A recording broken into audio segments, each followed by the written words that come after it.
A cornfield in Iowa keeps turning into a baseball dream year after year.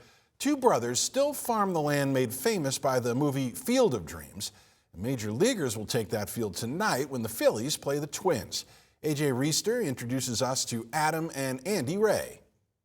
For the first time in 4 years, Major League Baseball will be here at the Field of Dreams. And although the pro baseball players haven't been in Dyersville for a while, the pro farmers never left. And they haven't since the movie came out in 1989. Sitting in the truck with our dad, getting to watch, having the lights on, being in our living room, looking out the window, seeing the baseball lights out in the distance. Well, at that time, that was pretty, was a normal thing. Adam and Andy Ray were both just kids when the Field of Dreams movie was filmed in their backyard. The last scene we sat on the end gate of one truck and watched all the cars come in. Our grandma was number one or number two in the second car coming in. That driveway not only led to the movie site, but the cornfield the Ray brothers' dad worked on. Dad used to plant the outfield here for left and center. It was Ames Camps and Lansing's. At the time, two families owned the property the movie was filmed on. They came together to help make sure the corn looked ready for the Hollywood lights. When Denise Stillman came back to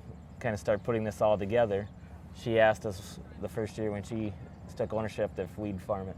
So we've been farming it ever since then. In 2013, the brothers started working full-time on the Field of Dreams cornfield. But even with all of their experience, they have run into plenty of obstacles. Well, now we have light poles out in the middle of our cornfield we got to dodge, so that makes it a little more difficult. Not to mention the fact that this field never rotates in soybeans. It's corn year after year after year. It's an enhanced level of management, I think we call it.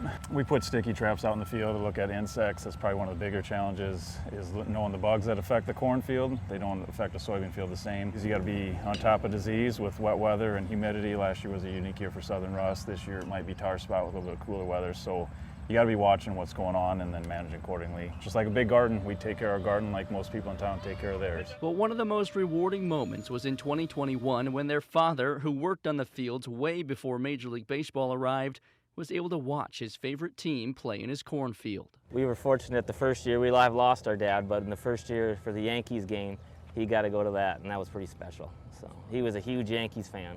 He loved baseball and loved farming and baseball were his two things, so this is right up his alley. But even with their father gone, the business is still running on family. The biggest part of even for farming, it's fun to be able to work with your family, and you better have your family's support because it's a lot of long hours. His girls and my son, they all help chip in and are willing to come drive a truck or come do this, to do that, to help out, and it means a lot when they all show up. I think that's why farmers are the eternal optimist, and that's what they've been taught by their dad or their family. It's just part of the team, and there's probably easier ways to make money or have a living, but there's probably none more rewarding than being out in the field with family working.